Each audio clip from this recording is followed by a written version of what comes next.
Assalamualaikum warahmatullahi wabarakatuh. Halo teman-teman sekalian, apa kabar? Semoga semuanya baik-baik saja dan tetap semangat dalam menjalankan ibadah puasa bagi yang berpuasa.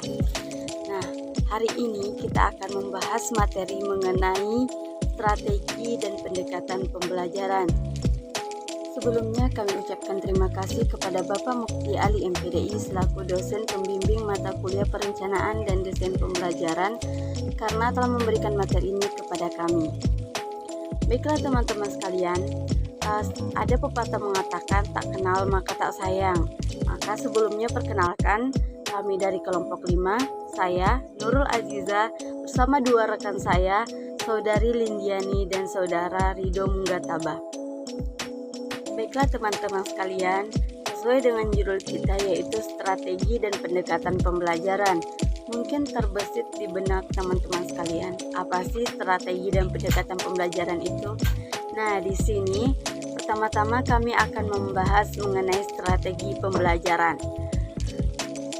Strategi berasal dari bahasa Latin yaitu strategia yang memiliki arti suatu seni dalam penggunaan rencana untuk mencapai tujuan. Adapun pengertian strategi secara umum yaitu suatu alat, rencana atau metode yang digunakan untuk menyelesaikan suatu tugas.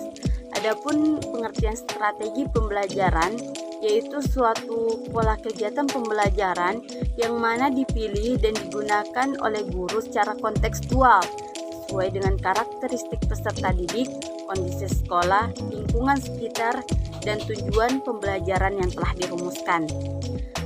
Dapat teman-teman lihat di dalam video bahwa ada 3 pengertian pendekatan pembelajaran, strategi pembelajaran menurut para ahli. Yang pertama datang dari Deed and Carey. Beliau menjelaskan bahwa strategi pembelajaran merupakan suatu komponen dari suatu rangkaian materi dan prosedur pembelajaran yang akan digunakan secara bersama-sama oleh pendidik dan peserta didik selama proses pembelajaran berlangsung. Yang kedua datang dari Suparman. Beliau menjelaskan bahwa strategi pembelajaran merupakan suatu perpaduan dari urutan kegiatan, cara pengorganisasian materi pembelajaran, peserta didik, peralatan, bahan, dan waktu yang digunakan dalam proses pembelajaran untuk mencapai tujuan pembelajaran yang telah ditentukan. Nah, yang ketiga datang dari Stiles and Carey. Beliau menjelaskan bahwa strategi pembelajaran adalah suatu rincian dari beberapa seleksi peristiwa atau kegiatan pembelajaran yang mana terdiri dari metode-metode, teknik-teknik maupun prosedur-prosedur yang memungkinkan peserta didik mencapai tujuan yang diinginkan. Nah, dari beberapa pengertian yang saya katakan tadi dan dapat teman-teman lihat di dalam video, dapat kita simpulkan bahwa strategi pembelajaran merupakan suatu strategi atau proses pemilihan dan perencanaan pola-pola kegiatan atau cara-cara yang akan dipilih oleh guru-guru dalam menyampaikan isi materi pelajaran atau prosedur pembelajaran yang sesuai dengan karakteristik peserta didik, kondisi sekolah, lingkungan sekitar, dan tujuan pembelajaran yang telah ditentukan. Selanjutnya macam-macam strategi pembelajaran. Nah, di sini ada 8 strategi pembelajaran yang bisa digunakan. Yang pertama yaitu strategi pembelajaran ekspositori. Strategi ini merupakan suatu strategi yang mana lebih menekankan dalam menyampaikan isi materi pembelajaran secara verbal atau secara lisan dari seorang guru kepada siswa agar siswa atau peserta didik itu lebih memahami materi dengan secara maksimal.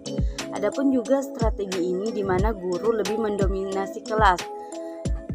Metode yang bisa kita gunakan yaitu seperti dakwah dan lain-lain sebagainya. Yang kedua yaitu strategi pembelajaran inquiry. Strategi ini merupakan suatu kumpulan kegiatan pembelajaran yang mana menekankan pada suatu proses berpikir secara kritis dan analitis untuk mencari dan menemukan sendiri jawabannya dari suatu masalah yang ditanyakan. Nah, ini maksudnya di mana seorang siswa diberikan kepercayaan penuh yang mana dia itu untuk berpikir kritis dalam menyelesaikan suatu soal yang diberikan kepadanya dari dari seorang guru. Adapun contoh yang bisa digunakan atau metode yang bisa digunakan yaitu seperti diskusi, pemberian tugas, eksperimen, tanya jawab, dan lain sebagainya. Yang ketiga yaitu contextual teaching learning atau CTL. Nah, strategi ini merupakan suatu strategi pembelajaran yang mana dapat membantu guru agar bisa mengaitkan isi materi pembelajaran yang sesuai dengan situasi dunia nyata peserta didik. Nah, di mana juga di sini seorang guru memberikan materi yang sesuai dengan lingkungannya peserta didik. Adapun strategi yang bisa digunakan yaitu demonstrasi, sosiodrama, dan lain sebagainya. Yang keempat yaitu strategi pembelajaran berbasis masalah. Strategi ini yang mana guru melakukan serangkaian aktivitas pembelajaran yang lebih memfokuskan kepada proses penyelesaian masalah yang dihadapi dengan memakai cara-cara yang dapat dipertanggungjawabkan secara ilmiah. Yang kelima yaitu strategi pembelajaran inquiry sosial. Nah, strategi ini merupakan kumpulan kegiatan belajar mengajar yang melibatkan secara maksimal seluruh kemampuan siswa untuk mencari dan menyelidiki secara sistematis, kritis, logis, dan analitis sehingga mereka dapat merumuskan sendiri penemuannya dengan penuh percaya diri. Strategi ini juga menggunakan beberapa metode yaitu seperti eksperimen, tugas, latihan, karya wisata, dan lain-lain sebagainya. Selanjutnya yaitu strategi pembelajaran kooperatif atau kerjasama kelompok. Nah, strategi ini yaitu di mana suatu pembelajaran dengan menggunakan sistem pengelompokan atau tim kecil. Biasanya terdiri dari 4 atau sampai 6 orang. Pengelompokan ini tidak memandang ras, suku, dan lain sebagainya.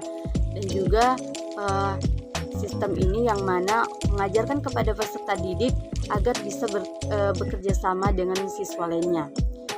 Selanjutnya akan dijelaskan oleh rekan saya yaitu Ridho Munggatabah. Selanjutnya yang G, strategi pembelajaran efektif. Strategi pembelajaran efektif terhubung dengan nilai yang sulit diukur karena menyangkut kesadaran seseorang yang tumbuh di dalam diri siswa. Dalam batas tertentu, afeksi dapat muncul dalam kejadian behavioral. Akan tetapi, penilaiannya untuk sampai pada kesimpulan yang bisa dipertanggungjawabkan membutuhkan ketelitian dan observasi yang terus-menerus. Dan hal ini tidaklah mudah untuk dilakukan. Strategi ini menggunakan beberapa metode pembelajaran yang relevan. Di antaranya metode tugas, repitasi, dan metode latihan. Selanjutnya H, strategi pembelajaran meningkatkan kemampuan berpikir. Strategi pembelajaran peningkatan kemampuan berpikir adalah suatu strategi pembelajaran yang menekankan kepada kemampuan berpikir siswa. Dalam strategi ini, materi pembelajaran tidak disajikan begitu saja kepada siswa. Akan tetapi, siswa dibimbing untuk menemukan sendiri konsep yang harus dikuasai melalui proses dialogis yang terus-menerus dengan memanfaatkan pengalaman siswa. Strategi ini dapat menggunakan beberapa metode pembelajaran, di antaranya diskusi, tanya jawab, dan eksperimen. Yang ketiga, tujuan strategi pembelajaran. Berikut ini tujuan adanya strategi pembelajaran yaitu sebagai berikut. Yang pertama, guru atau pengajar dapat memiliki gambaran mengenai apa yang harus dan tidak boleh dilakukan ketika proses belajar mengajar. Yang kedua, proses belajar guru atau pengajar bisa lebih matang dan mempersiapkan diri untuk menghadapi siswa dengan latar belakang dan kemampuan yang berbeda-beda. Yang ketiga, strategi pembelajaran dapat melatih daya kreatif guru ketika mengajar karena beragamnya siswa yang ada. Yang keempat, waktu siswa menjadi lebih efektif dan efisien ketika mencapai tujuan belajar.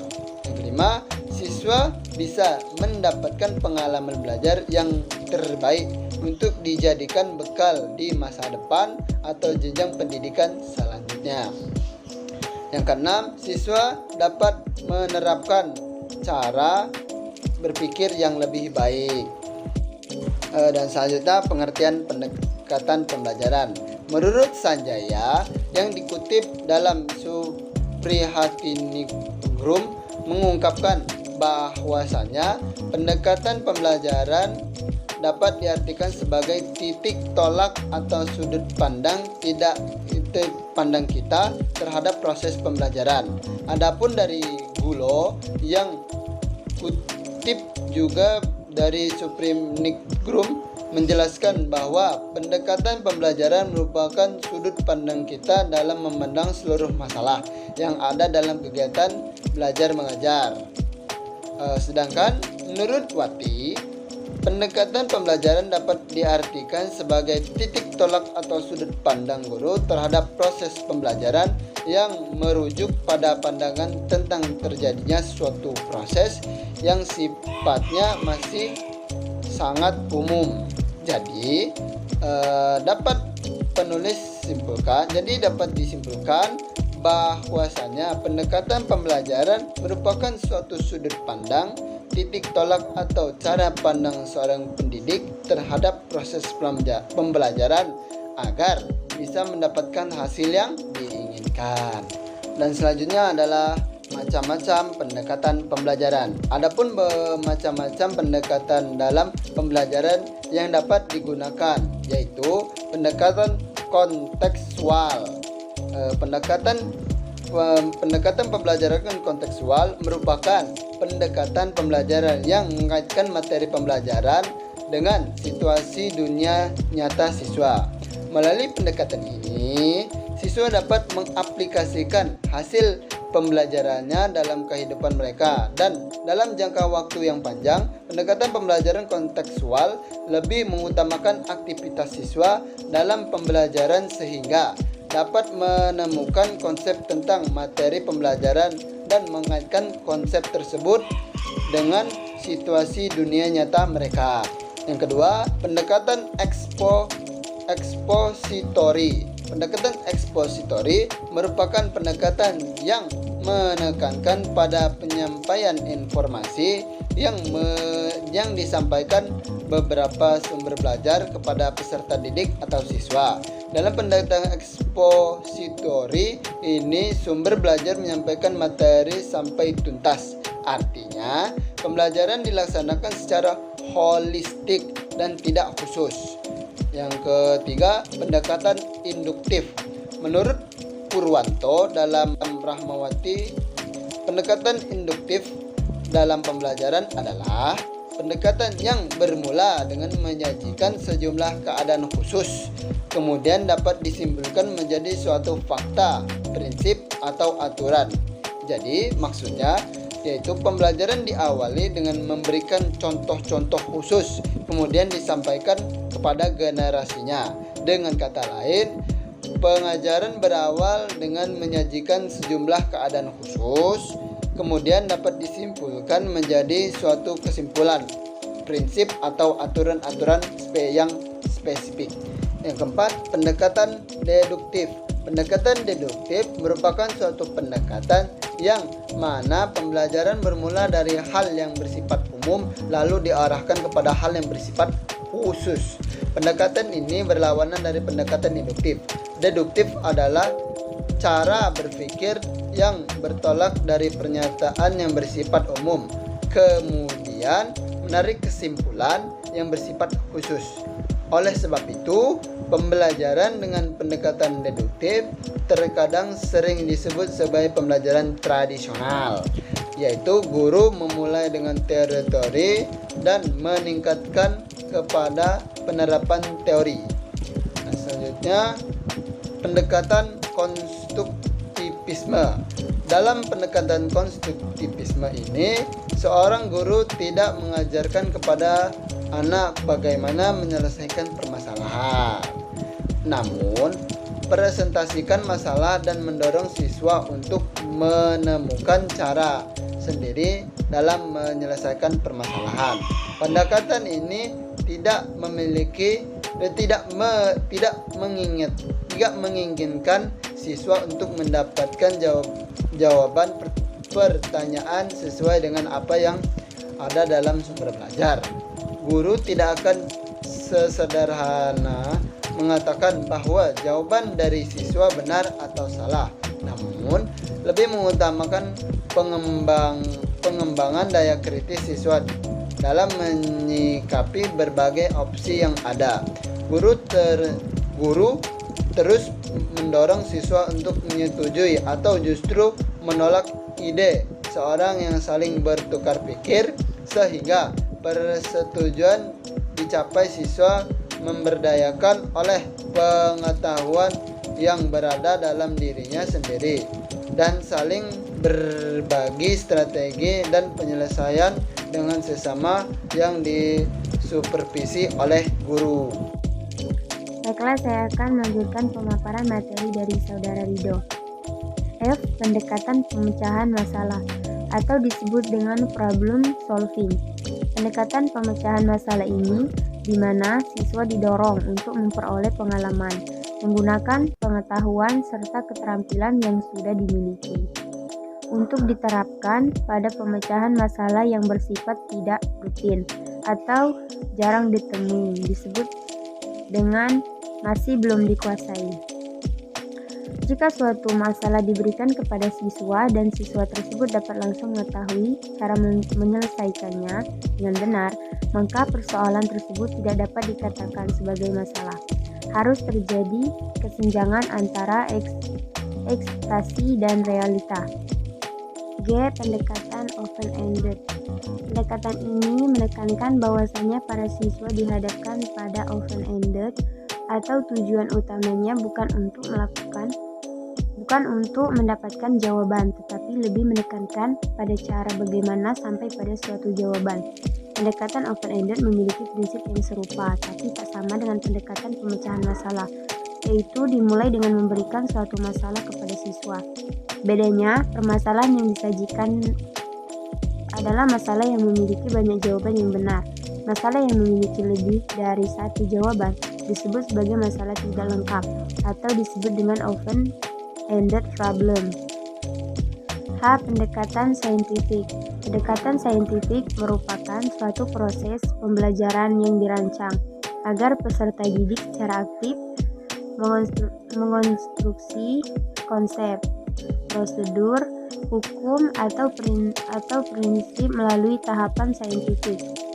Adapun tahapannya antara lain mengamati, merumuskan masalah, mengajukan atau merumuskan hipotesis, mengumpulkan data, menganalisis data, menarik kesimpulan, dan mengomunikasikan.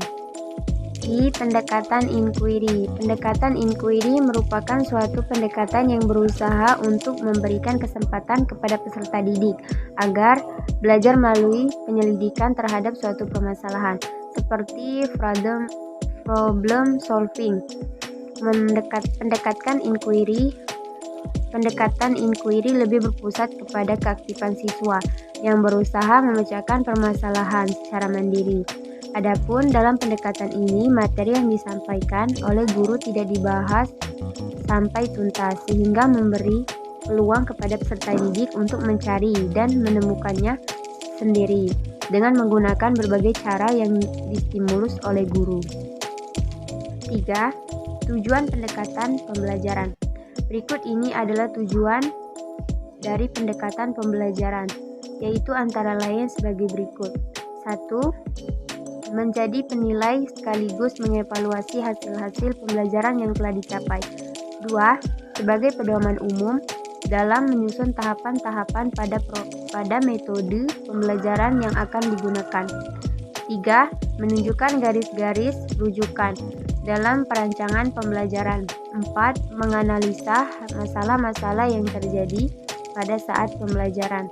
5. Membantu dalam penilaian dari hasil penelitian dan pengembangan yang telah dilakukan. Baiklah teman-teman sekalian, itulah tadi penjelasan dari kelompok kami. Semoga bisa dipahami dan menambah wawasan kita semua. Jika ada yang kata-kata yang salah kami mohon maaf. Sekian dan terima kasih. Wassalamualaikum warahmatullahi wabarakatuh.